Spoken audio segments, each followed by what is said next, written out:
Welcome back to the Conviction Fiction Podcast. If this is your first time here, my name is Antoine Rivers, and this platform exists for one purpose: to change the narrative about transformation, accountability, and life after incarceration. And for the members of the Conviction Collective, you already know what we do here. We're going to tell the truth, not the polished truth, not the Instagram version of the truth, the real truth about what it takes to rebuild a life. Now, today's conversation is personal for me because we're talking about something that doesn't get addressed enough in conversations about reentry, masculinity, and leadership. We're talking about alcohol. Now, more specifically, we're dismantling the dangerous myth of liquid courage. Now, we've all heard that phrase before, right? People say it like it's something honorable, like it's some type of shield. But let's look at it like this. They think the bottle gives you the strength to face the world. But what if that courage is fake? What if the bottle doesn't give you strength? What if it actually robs you of the discipline required to build a real life? Because here's the truth: a lot of men and women don't want to say out loud. When you come home from prison, the pressure is intense. You're trying to rebuild, you're trying to prove yourself. You're trying to show your family you're different. You're trying to survive in a world that feels like it moved forward while you were still standing still. And that's that pressure that builds up. And alcohol can start looking like a pretty nice shortcut, a way to take the edge off, a way to silence the noise in your mind. But shortcuts come with consequences. And today, I'm not speaking from theory. I'm speaking from experience.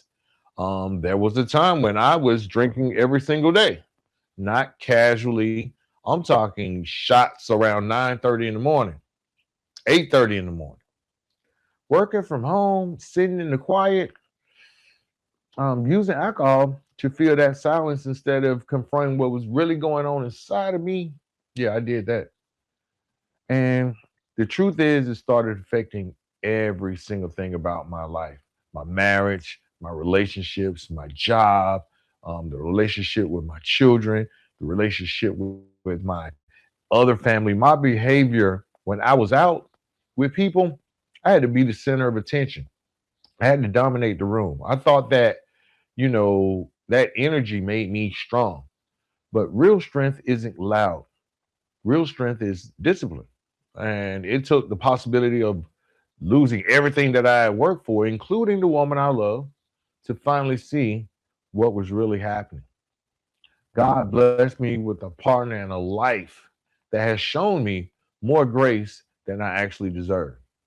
My wife told me I had a problem more than once, but sometimes we ignore the truth until the consequences get real, until we realize we might lose something we can't replace. So today we're talking about the difference between liquid courage and true conviction, because masculinity or femininity, that isn't found in numbing your struggle. It's found in the quiet discipline of accountability. Let's go ahead and get into the conviction fiction.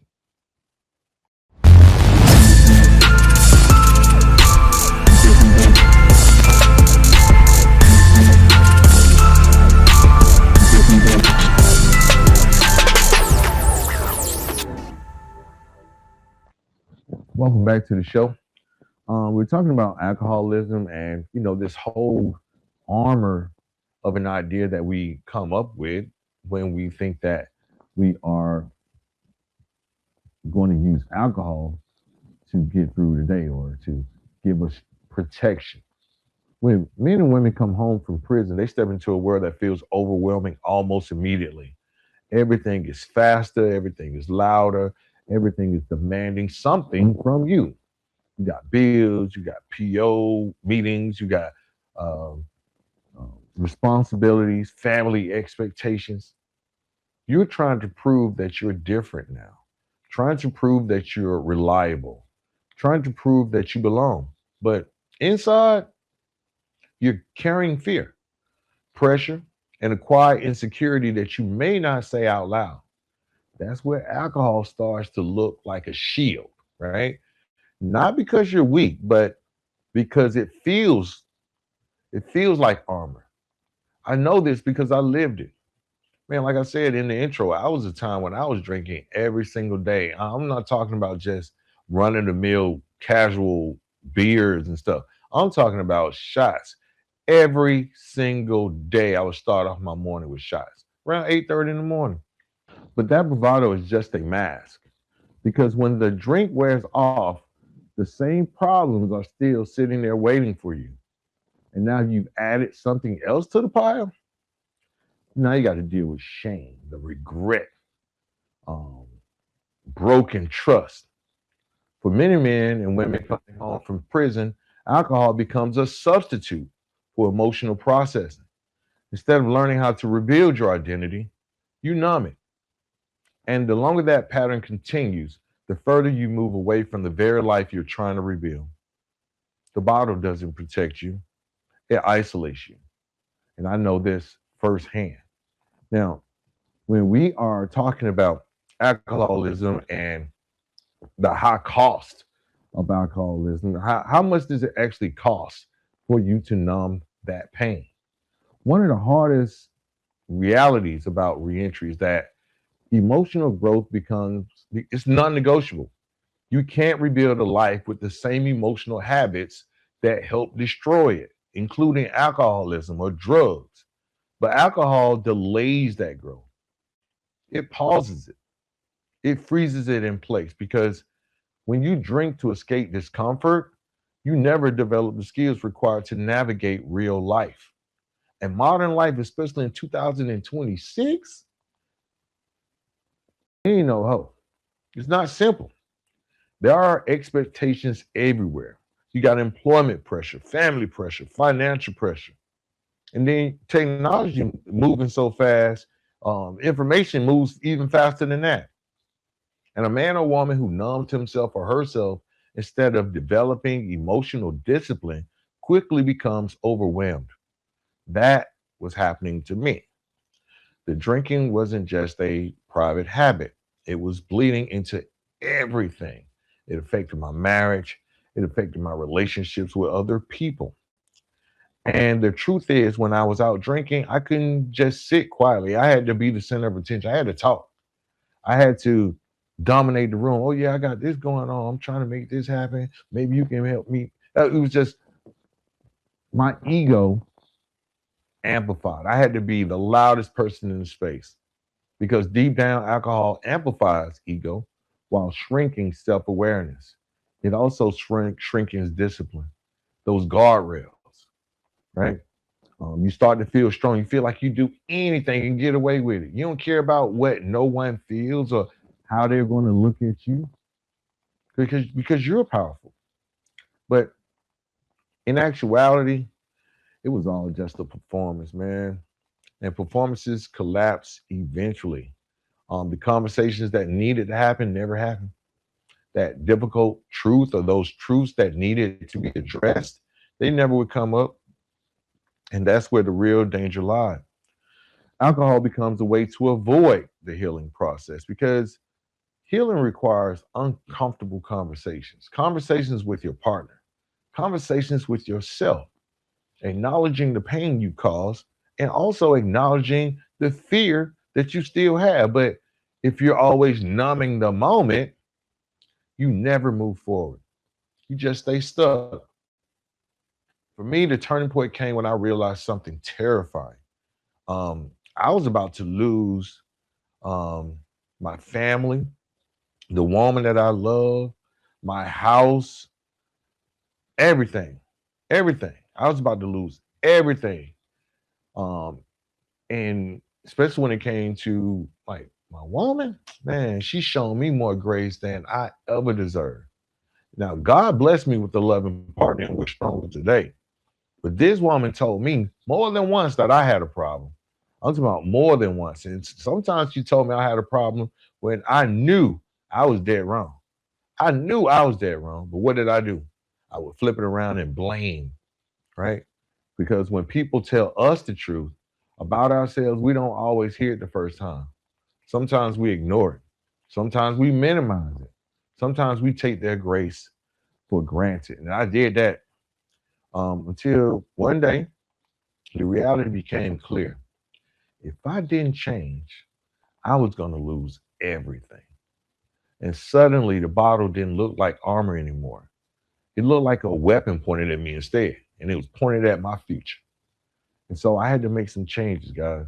And that's what I'm saying today. You can change the narrative, especially if those silent battles that you have, right? Now, there's some architecture. There's a way to build it up, right? There's a way to build up that self-discipline because real strength is quiet. It doesn't perform, it doesn't like announce itself. It pretty much shows up every day and does the work for you.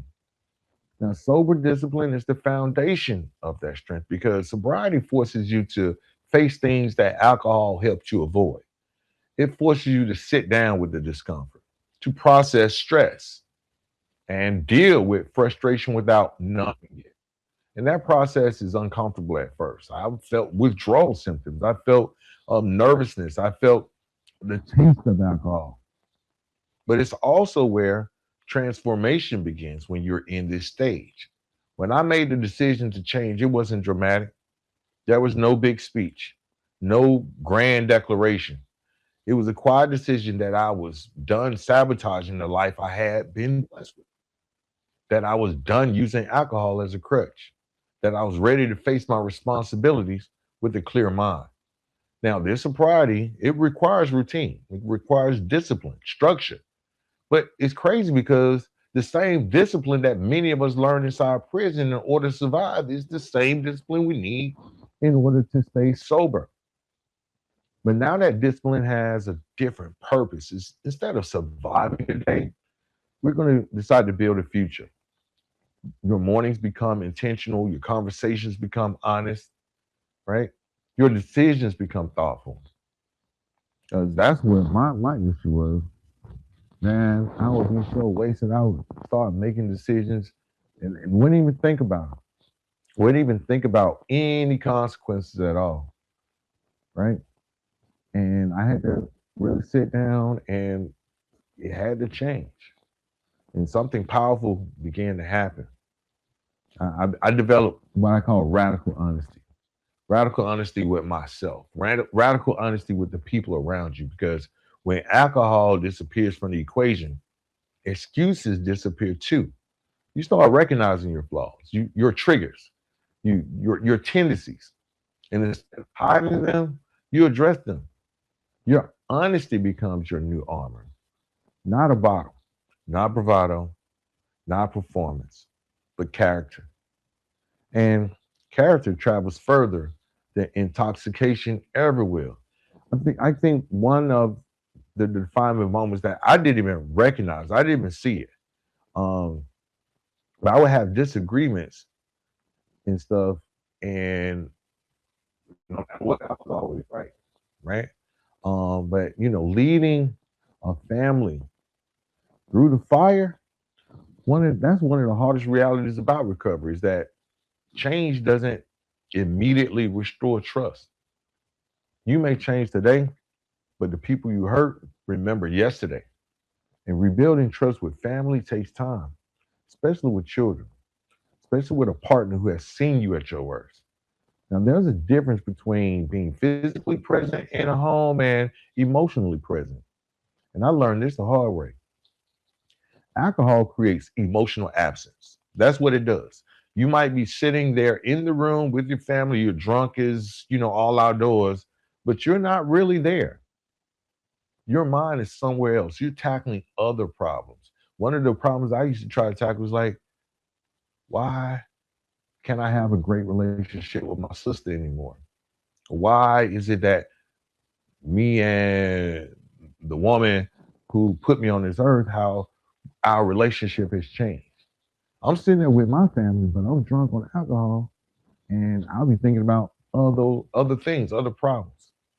My whole focus would be somewhere else. My priorities are somewhere else. And sobriety changes that because the father or mother commits to sobriety, he or she becomes reliable again. Their word starts to matter again. their presence starts to mean something again. And that presence becomes protection. Protection for the family, protection for the children, protection for the future, because kids don't just listen to what we say, they watch what we do. They watch how we handle pressure. And to be honest, it wasn't until I would become sober that I could actually replay in my mind my son asking me and my wife, why y'all arguing again? Even though we might be having a disagreement, but he could tell the frustration on both of our faces. He watched how we handle stress. Now, kids, they watch how we handle mistakes also. And when they see a father or mother choosing discipline over escape, they learn resilience. They learn accountability. They learn that masculinity or femininity is not about dominance. It's about responsibility. Sobriety now becomes leadership, and not because it's perfect, but because it's consistent. And you cannot be consistent on alcohol. I guess you can, but it'd be in the wrong way. It'll definitely be a wrong way of being consistent. Now, because it's a legacy behind the consistency. The bottle promises like quick relief, right? But it also guarantees long-term damage. That's one way that's consistent. Sobriety also promises something different that many of us don't think about. It's clarity. We can't think clearly when we are on the juice. We learn clarity, stability, integrity. It's not easy. It requires discipline every single day, but the rewards are permanent. Better relationships, clearer thinking, real leadership, and the ability to look in the mirror and respect the man that you see. It was sometimes I would wake up after, one of my nights, one of my days, and I've done something stupid. I wouldn't, that's a whole nother show, guys. You wouldn't believe some of the stupidity that I've done until my family, through took my wife. You wouldn't believe that stuff. But then when I made the change, I could look in the mirror and not feel that shame and that guilt. It'd be hard. I would be after a night of like reckless drunkenness, and my wife would call me out on the boom, boom, boom. Or I'll wake up and say, like, how did this happen? It's like I was blacking out or blanking out. And then I'd be like, that did happen. What in the world? It was so much shame and guilt behind all of that, right? And for the men and women listening today, especially those navigating life after prison, I want you to understand something. True masculinity is measured by how much alcohol you can handle. It's measured by how much responsibility you can carry. Your power is not in your tolerance. Your power is in your presence, in your word. It's in the quiet conviction that says, hey, I will not destroy the life I've been given a second chance to build. So today I challenge you. Trade the liquid shield for something stronger. Trade it for character. Trade it for discipline. Trade it for truth. Because the world doesn't need more men hiding behind bottles. It needs more men standing firmly in their conviction. When we're talking about conviction, we're talking about their purpose. Okay? Now, if today's episode resonates with you, I want you to take a moment and really reflect on something. Transformation doesn't happen in the loudest moments. It happens in the quiet decision nobody else sees. The moment you choose discipline over escape, the moment you choose honesty over ego, when you choose accountability over denial. For a long time, I thought strength meant being the loudest man in the room, being the most confident, being the one that says, hey, this is my life. Can't nobody tell me what to do. I do what I want to do. But it was hurting the people around me. It was destroying the very fabric of the existence or the life that I had wanted to build. Being the one who would drink the most and still stand tall, I took pride in that. But I've learned something different. Strength is waking up every single day and protecting the life you've been given a second chance to build. Strength is showing up for your family with a clear mind. Strength is keeping your word. Strength is just being present. To everyone listening, especially those navigating life after incarceration, understand this. Your past does not disqualify you from becoming a man or a woman of character, but character requires discipline, and discipline requires conviction. You got to find that purpose.